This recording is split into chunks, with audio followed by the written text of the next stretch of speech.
early on after I finished the parable, and I realized that I finished it and penned it, and it was on Easter Sunday that I had finished, the religious significance of the book set in and resonated on me, that I was actually helping redeem and save myself,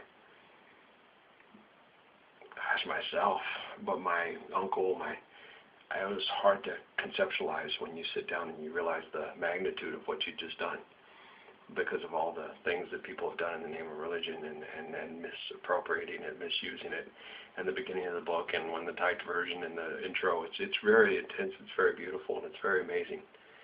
I'm sorry, I'm a little dizzy, I'm a little wobbly here, you guys are just going to have to forgive me.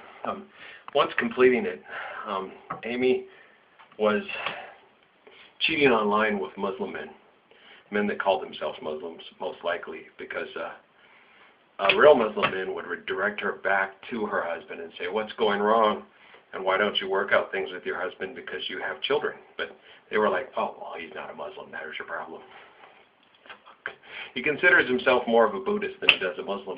Well, because there's men online like that saying that, well, he's not a Muslim, there's your problem. If he was a Muslim, he'd be a better husband. And bury her up to her neck and have other guys like you throw rocks at her? Because she's fucked everybody in town. Well, if you were a Muslim, she wouldn't fuck everybody in town. Obviously, because I would have buried her up to her neck and thrown rocks at her head. Stop calling yourself a Muslim, you're not. You're nothing like the Prophet Muhammad, now shut up. God, it drove me nuts. So, yeah, I got that a lot. And then I would tell her that too, and she backed off that whole Muslim thing too, because she finally started to conceptualize it and understand it. You go with one of those rich guys in Saudi that keeps sending you stuff and sends you the copy of the Quran and everything like that, that send it to our house and everything like that, and you do the same shit that you pulled on me, he'll have you killed as soon as you hit the ground. As a matter of fact, he might just be having you come down there to kill you as soon as you get there, because he knows what an evil fucking bitch you are, and he's just playing you. He's rich. He sent you a copy of the Quran. He's part of the Saudi royal family. He probably just wants to kill you. Well, fuck you and then kill you. Yeah, so he's a Muslim. Lying sack of shit. But his imams had it arranged to send me that copy of the Quran because it was important to send a copy of the Quran to the Prophet's nephew, because he's most like the Prophet, and he's a lot like...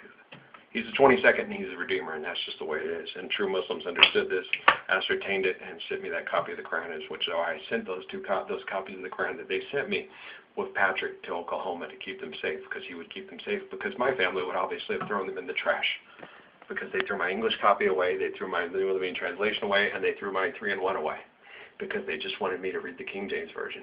It worked quite well.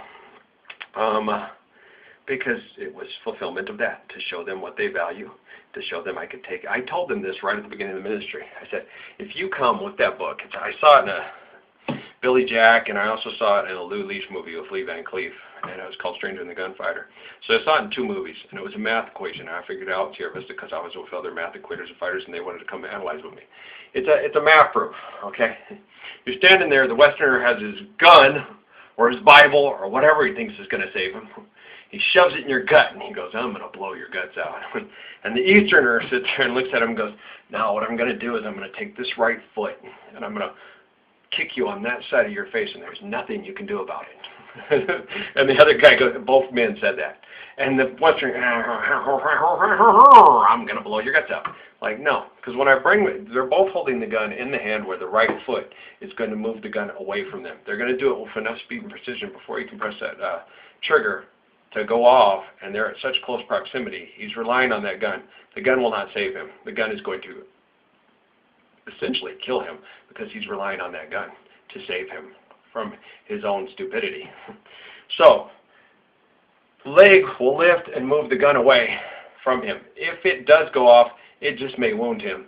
Even if it doesn't wound him, he's still going to fulfill the prophecy of what he told him he's going to do. There's nothing you're going to be able to do about it. I'm going to smash your head into that floor, and I'm going to kill you, even if you kill me doing it. We'll both die, or most likely the best case scenario, like I told Freddie LaFall at the gym, I'm going to kick your ass, and then you're going to be embarrassed because you started the fight, and you shouldn't. So here's what happened. So that most likely is what happened, and what's happened with Lou Leach, because it's a movie, and happened with Tom, I forget his name, Billy Jack. But yeah, it's just the way we are. And Jet Li and Jackie Chan would do the same thing to you. Wham! And this leg would uncoil and come around so fast, moving the gun out of the way. the shot would go off, Aaron.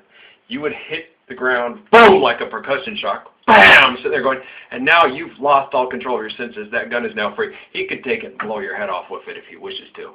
He probably won't. He would rather you learn not to do that stupid kind of thing. And like I told you, I will take that Bible and I will take your gun and I will beat you about the head and neck area with it until you understand that your gun and your Bible cannot save you. The only thing that can save you from yourself is you. Do you understand me?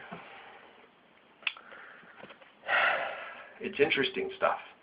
If you lack the knowledge to practically apply and speak the book is useless to you. The gun is useless to you. Anything that you use to save yourself from another person, if you cannot applicably apply the word in your life, is useless to you. The word says you should love thy brother, love thy neighbor, love thy enemy, and do unto others as you would have them do unto you. It says love. Do you understand me? Okay. Trust, honor, and character will only lie with those who are worthy. Money's a horse shall lie with anyone. You all value rocks. That is what's gathering in between your head and ears and mind and soul. You become a rockhead. This is what Daniel told Nebuchadnezzar. You're a rockhead. You're the head of gold. You're a rockhead. He smiles. Shit, this is going to take longer than I thought. And it did. He goes and throws his buddies in the furnace. He does some shitty things. He's taming the wolf. He's taming the king. He's a shit, and it works. And then when it works real good. And then the lion's den comes because the rest of those people won't be tamed and they all get eaten by the lions. You're just fulfilling Scripture and it happens over again. But we're going to do better this time because we're learning from our mistakes because we've got better technology, better transmission systems, better groups, better networks. These all worked out for a reason to save ourselves from ourselves, but take no pride in them because you almost destroyed everything, you frickin' morons. I love you, okay? Smack! All right, you ready? Okay. Book. Bam, bam, bam, bam, bam. Stop it. Gun. Stop it. I'm the sword to cut through your crap, and that's what I do. You listening? Thank you. Okay, guys? You get it? Now, in the parables, subsequently, I got parables from Muhammad, and he just started giving me these parables, and I started writing them up. They've all subsequently been trashed, torn up by Amy. She didn't respect any of it. It's my family kept doing this, but I'm the living word, so you don't need them. Where are they? Let's publish them. We'll talk about them. I'll always give you which ones I remember, and some of them might be abridged and updated because at the time I was working as best as I could, and it was hard to translate. He's speaking in Arabic, I speak English. One of the parables was one of my favorites. There's two brothers, okay, and he explained to me, because they think they do all things so righteous. And there's two brothers. One's older and one's younger. The older brother has a house, and they have houses next door to each other. I told this to my sister, and she laughed at me. She goes, ha, ha, ha, which one of us here is older? So funny, I just laughed at her. I'm like, yeah, but ha, ha, ha, ha, Caiaphas was older than Jesus. She got mad. Oh, yeah, don't come up and try to mess with me. Bam! Sorry, what was that? The right foot. It's Bruce Lee 101. He does it too. She loves Bruce Lee. I do too. But so, he comes up and he sits there, and the two brothers, the older brother has a house, the younger brother has a house. The younger brother keeps the pillars of faith, and he does this, and he prays daily. He wakes up in the morning, and he prays, and he wakes up, and he prays, and he does all these perfectly praying and praising Allah, and doing his proper prayers, and trained at hadith. He's trained to do this. He walks it. He does everything like the Prophet. Now, the other brother gets up, and he does this thing. He does it his way. He does it his way. He has it his way at Burger King or just kidding around.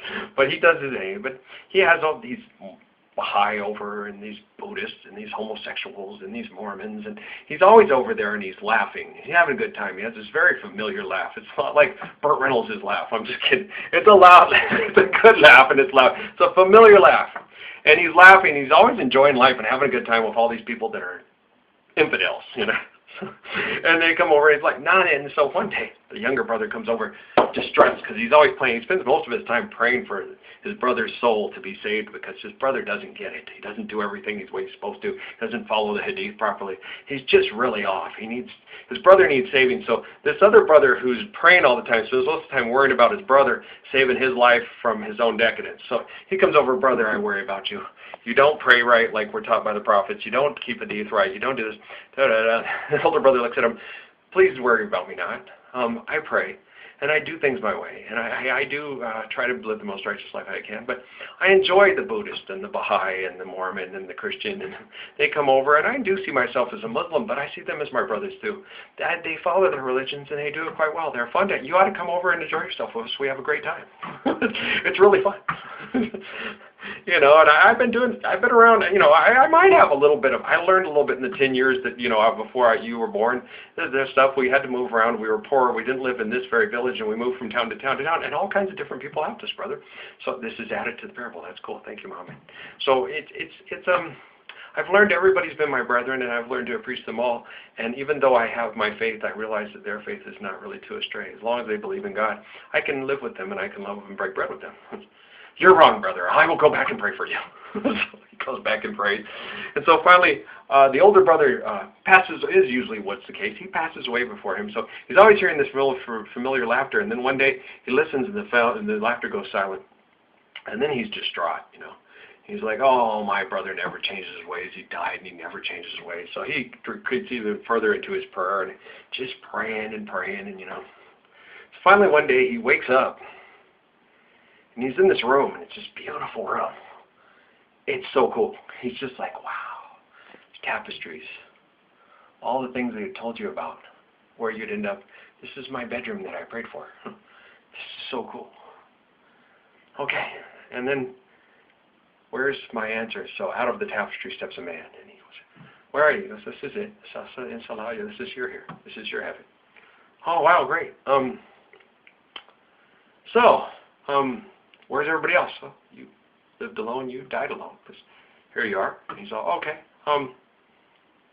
He goes,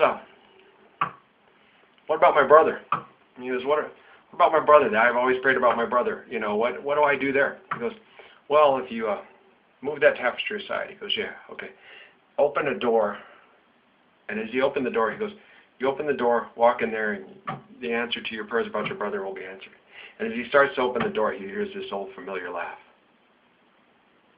It was one of the most beautiful parables I've ever been given. I was like, Muhammad, you're cool! Out with your Prophet Muhammad. 3 shouts for the Prophet Muhammad. What he's basically telling you is that he spent his whole life alone praying for this, and then when his heaven came, and it comes again, his story never ends, that when he opened that door, his heaven that he prayed for his brother was over there in his brother's yard, where he's going with that old familiar laugh. He missed out on heaven praying and worrying about everybody else and everybody being more like him, when life is meant to be lived among everybody. Most Muslims and good Christians realize this. You know, we're all made different because God is greater than us, and it helps us see the greatness in God. That's why we're given different languages, different cultures, different colors, different abilities. It's to see the greatness in God and others as well as in ourselves, and what we have to share. Marianne Murphy 101. See, everybody is a blessing, and what do I have to share with you, and what do you have to give to me? And you, like Maya Angelou 101, other people, the way you make people feel, you know, it's how you make people feel. And everybody's like, you make me feel crappy. Well, because you're kind of still behaving crappy, so it's my job. So here I go.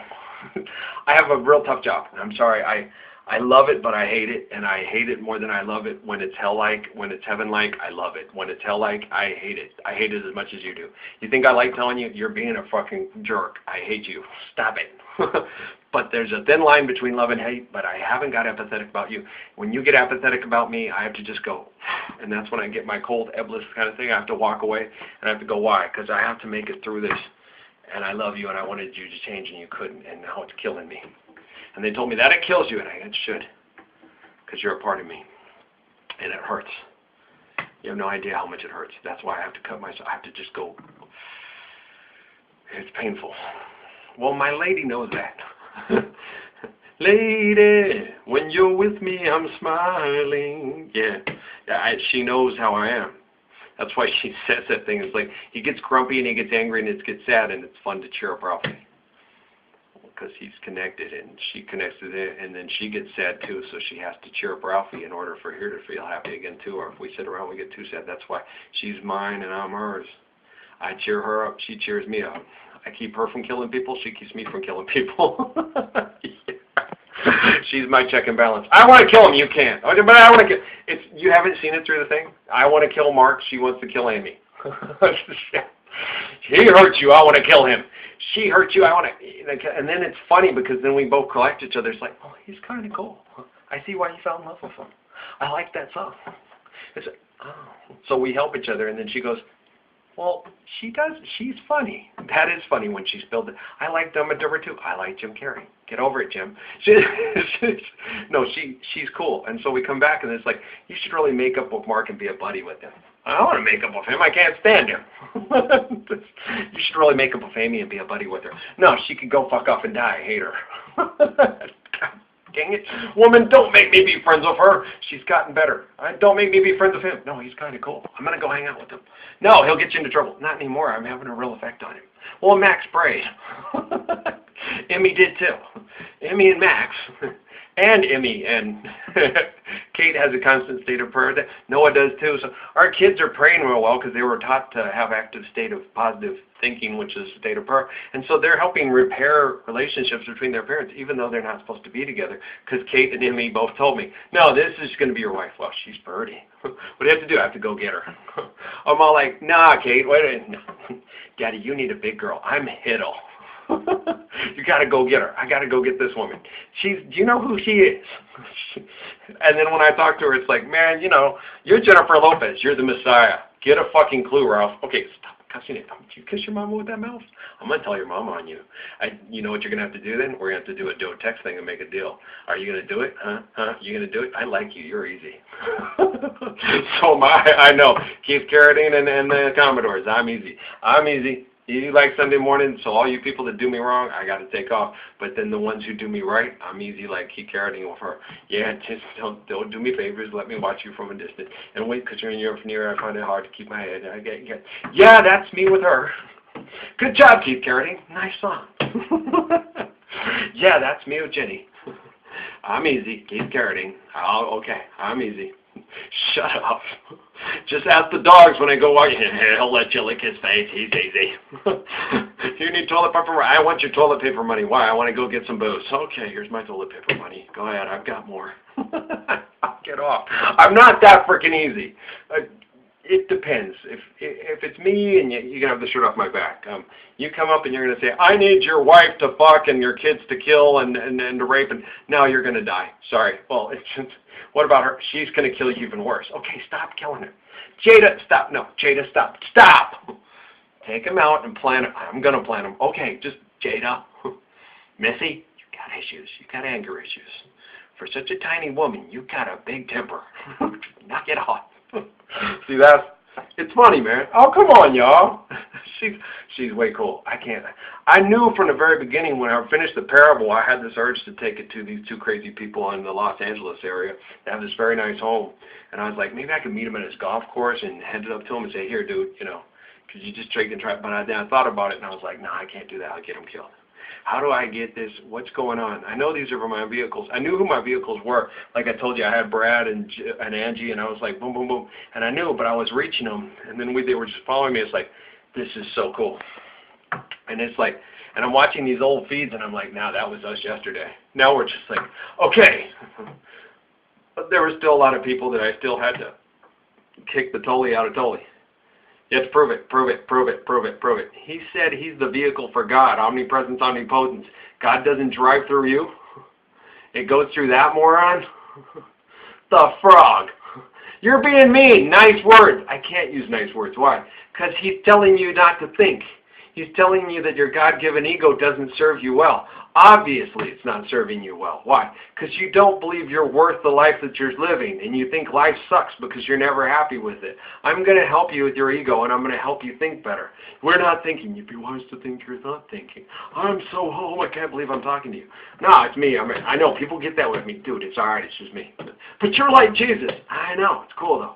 Jesus was really cool. Yeah, and he kicks the shit out of people like Eckhart Tolle because he'd tell you the same thing. No, dude, I'm your dog. I'm just like you. I'm a fellow servant. How is it going, man? What can I help you with? It's because God rewarded me openly. It's been over and over and over again. Do not ever kill yourself. Do not ever kill yourself. Do not ever kill yourself. Do not ever kill yourself.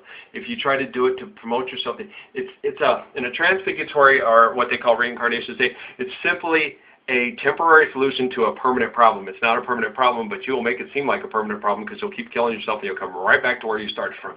Yeah, here I am again. Life isn't worth living. It sucks. Here I am again. Life isn't worth living. It sucks. Here I am again. Life isn't worth living. It sucks. Here I am. What do you think of that broken record? It stops. In the world I used to know. Damn, that record, it skips. And I wanted to get through that point because I want to get through the whole damn song so I can go to the next one. Why? Because that's, she had kisses sweeter than wine. She had kisses sweeter than wine. Okay. Got it? Okay. If you want the record through to get through without skipping, stop skipping yourself. Oh, don't kill yourself. Not a good idea. All right? That's why it's a sin. You come back and molecularly transfigure into a similitude of yourself and you haven't gotten past that part of the thing. You're stuck. It's like you're a record with a skip in it. You're a scratch on a CD that keeps skipping. Trista Pena. You're stuck there in sad heart. And it's, oh! No, dude, skip. Keep going. Why? Next song is Siento. Yeah, where you get a show up and dance. Yo canto a Brazil. A mi wawa. Yeah. That's a song where they're sitting there telling all the women and the children to come out, and they're singing to the women and the children, and the men are singing, and they're so grateful for it. It's a great song. Yeah. If you want to get from there's sad songs, good songs, bad songs, stuff. It's life. You got to be thankful for God, even in the sad parts. And life sucks, and it didn't turn out the way I said. But I have faith that it'll come back again, because even in the sad times, I know God still feels my pain and sees my pain. It doesn't always work out, but I know it works out again the next day. It's cool. So even when bad times, there's a God. And good times, oh God, praise be to God. Why? I like turkey. Okay, guys? How y'all doing? It's a great day, man. Let's go do this, all right? Don't stuff yourself. Don't fuck yourself. Well, no, it's more fun to stuff someone else. I'm just kidding around. But no, find a new lover. I'm looking for a new love. I'm looking for a new love. I'm sorry. I got a Jody Watley, you baby. But Ralph, I own you. Of course you do. But I'm going to use you as a turkey baster. Okay? I don't want to stuff you anymore. Oh, you suck. No, you'd rather be a turkey baster. No, you'd rather be a turkey. You'd rather be a turkey baster. Please listen to me. Please. Okay, Ralph. See, it's like, okay, Ralph. Okay, is that better? Okay. No, it's funny. Okay. Really, kiss your old lover goodbye, and kiss your new life hello. All right, guys. I love you. All right. Dance me outside. Where do you live? Outside the door. I live next to him. Dance me outside, y'all. Blessings and peace.